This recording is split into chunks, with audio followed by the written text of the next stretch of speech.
eu vou conversar com o treinador português, treinador de futebol João Mota, que não é mais treinador do Rio Branco, nem está mais no Acre, já está na sua casa, em São Paulo. Deixa eu incluir ele aqui na nossa transmissão, e aí a gente já começa esse bate-papo com ele. João Mota, muito obrigado por atender o Futebol do Norte. Boa tarde, hein? Aqui em Manaus, iniciando a tarde. Aí já é o quê? 13h04, 13 horas e 5 minutos. Boa tarde, João. 13. Boa tarde, Amarila, mas é um prazer mais uma vez estar no seu programa e pôr a escrita em dia, né, como costumamos falar. É um prazer estar aqui e espero ser útil ao seu programa. Perfeito. Os termos às vezes são diferentes, né? O termo do Brasil, o termo da Portugal, mas, enfim, a gente não vai entrar nesse termo. O termo que nós vamos entrar é a tua saída do Rio Branco. 100% de aproveitamento, 3 jogos, 3 vitórias.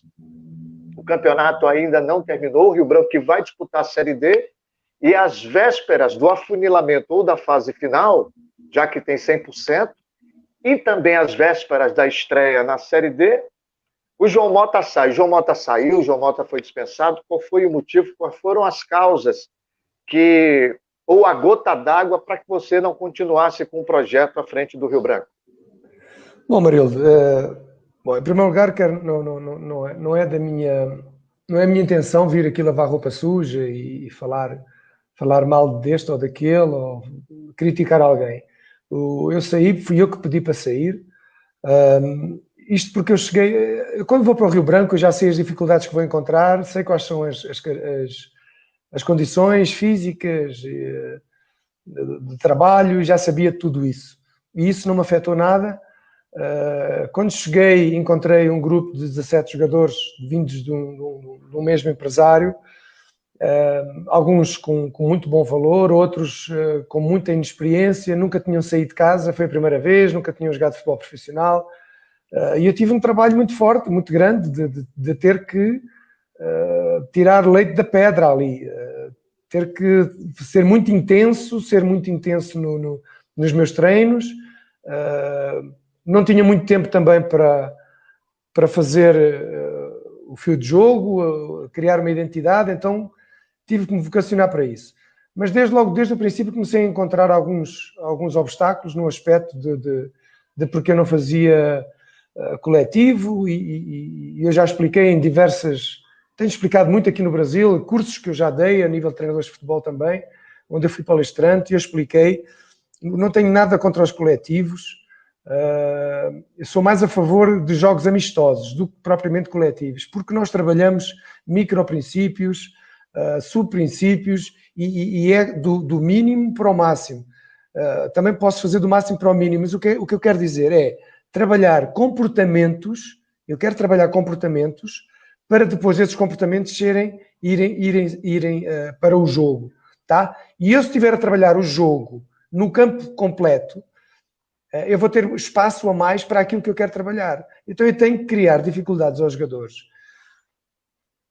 fazer com que os jogadores tenham que ter uma tomada de decisão mais rápida, fazer com que os jogadores tenham que decidir mais rápido, dominar mais rápido, agir mais rápido, ler o jogo mais rápido.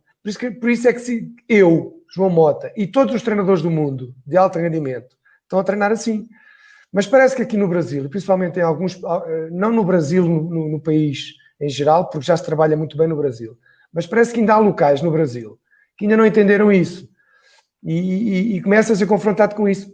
Eu empurrei para a frente com a barriga, disse ao presidente, tá bom, eu vou fazer um coletivo para você. Logo nesse coletivo machucaram 3 jogadores, como é lógico, já sabia que ia acontecer.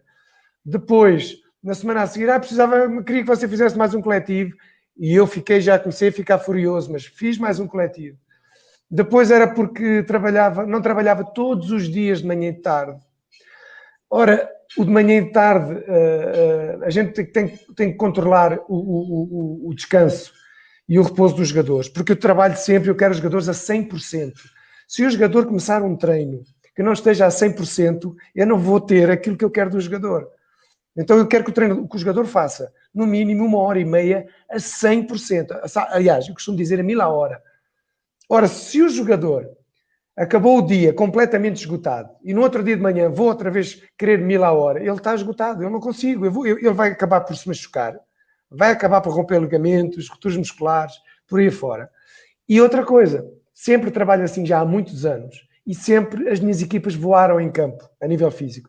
Portanto, quando começam a meter estas coisas na cabeça, depois eu acabei por falar com o Presidente e disse: meu Presidente, vamos fazer uma coisa, para a gente não se chatear muito, você faz a gestão e eu não me meto no seu trabalho, e eu treino a equipa e você não se mete no meu.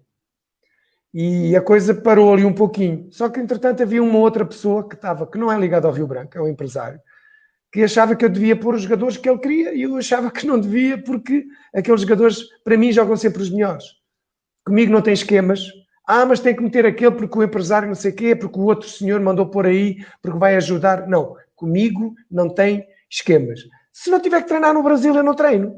Agora, esquemas comigo não. Comigo joga sempre os melhores. Sempre tive uma excelente relação com os jogadores. Sempre, em todos os clubes que eu passei. Tenho mensagens de jogadores que para mim são títulos. E eu comecei a sentir, pronto, fui levando, fui empurrando, né? Porque eu não sou uma pessoa de conflitos. Mas começou-me a criar um peso na cabeça, comecei a perder noites, comecei a pensar o que é que eu estou aqui a fazer, as pessoas não estão a entender o meu trabalho, os jogadores, a equipa avançando, a equipa melhorando. Então, até que chegou o primeiro jogo do campeonato, ganhámos 2-0 ao Nauas, e eu falei com os jogadores e estava tudo ótimo, tudo maravilha, quando numa tarde que eu estava a descansar, recebo uma mensagem do Presidente outra vez, que assim não pode ser, por causa de umas coisas que eu não entendi. Eu nem sequer entendi a mensagem, não tinha passado nada daquilo. Porque o empresário tinha dito que não sei o quê. Opa, parou, não dá. Eu achei que não... Estava longe da família, longe da esposa, mas eu estou aqui a sofrer tanto porquê? Não há razão para isto. E falei com o Presidente nessa altura, logo a seguir ao primeiro jogo, e disse: Presidente, faça as minhas contas, por favor, eu não tenho mais paciência para estar aqui, não consigo trabalhar, não consigo ter paz a trabalhar, todos os dias há coisas e eu não quero.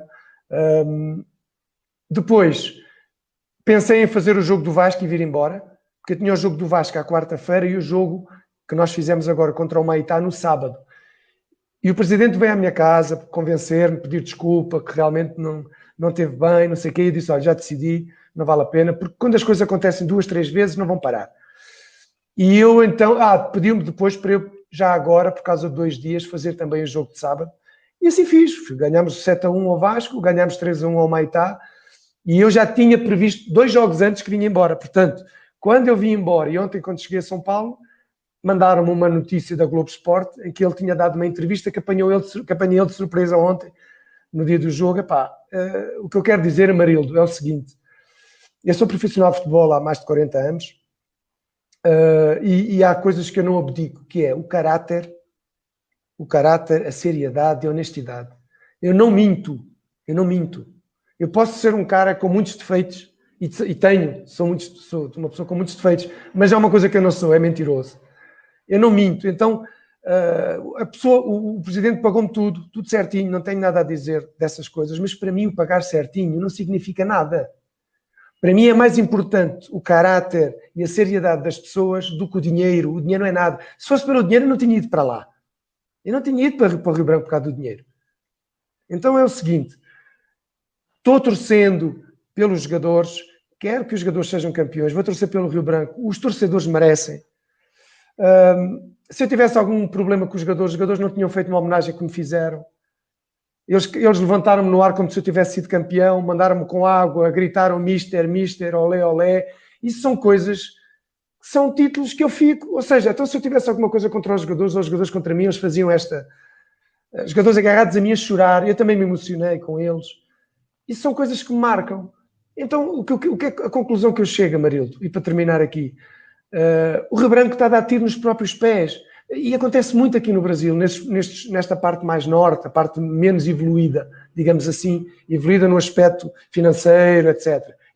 As pessoas têm que saber, primeiro, gerir uma boa gestão, uma gestão inteligente, fazer um bom planejamento, o porquê, quais são os critérios, porquê é que eu quero este treinador?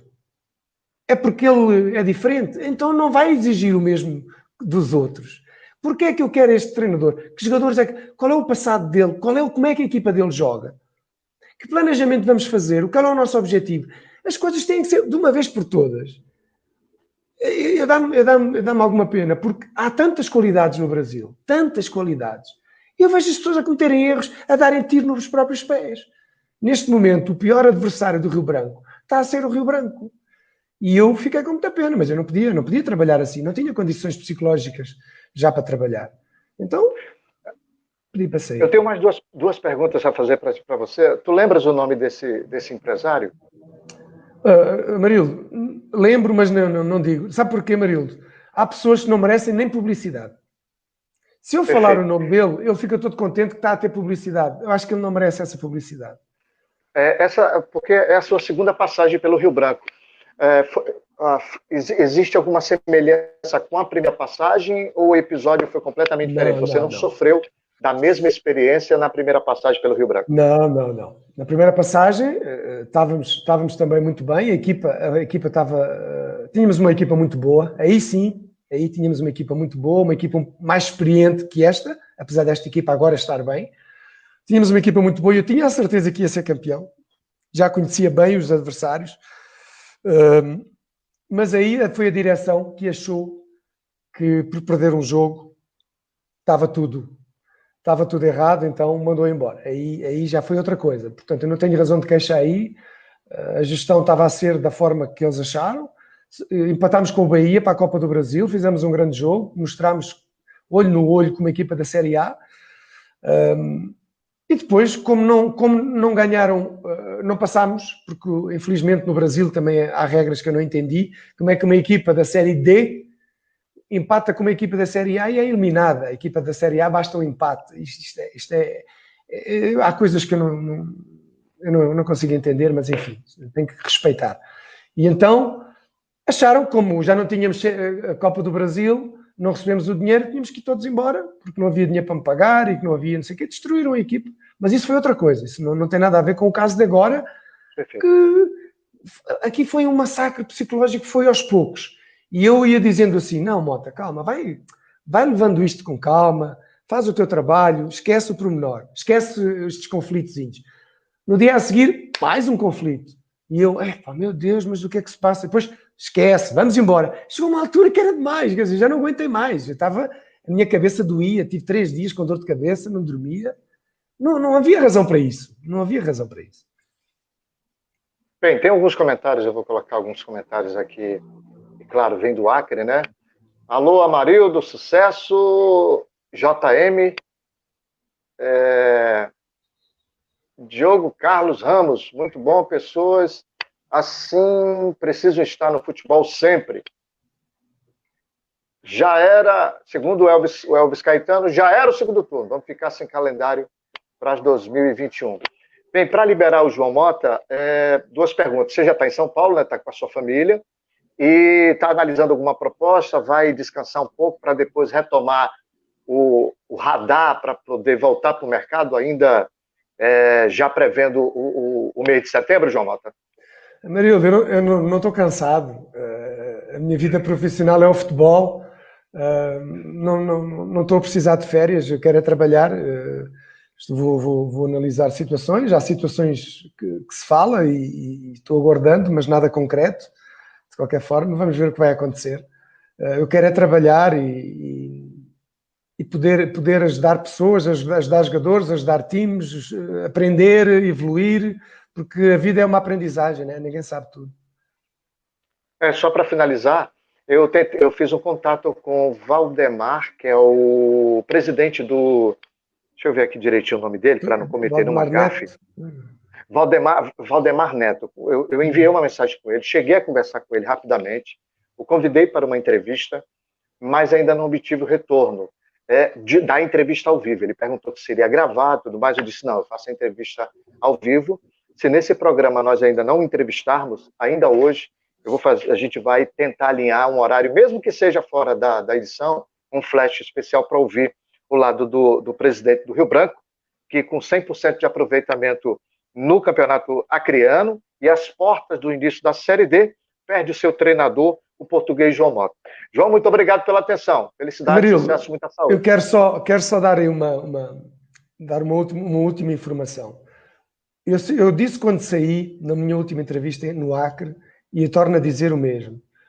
O Neto, nós tivemos algumas discordâncias nesse aspecto técnico, mas a gente resolveu, quando tivemos aquela conversa que eu disse, Presidente, não se mete no meu trabalho, eu não me meto no seu e vamos ser felizes. E isso aconteceu. O problema que aconteceu foi, e isto é a minha opinião, se calhar estou errado, foi que o Neto estava muito mal acompanhado.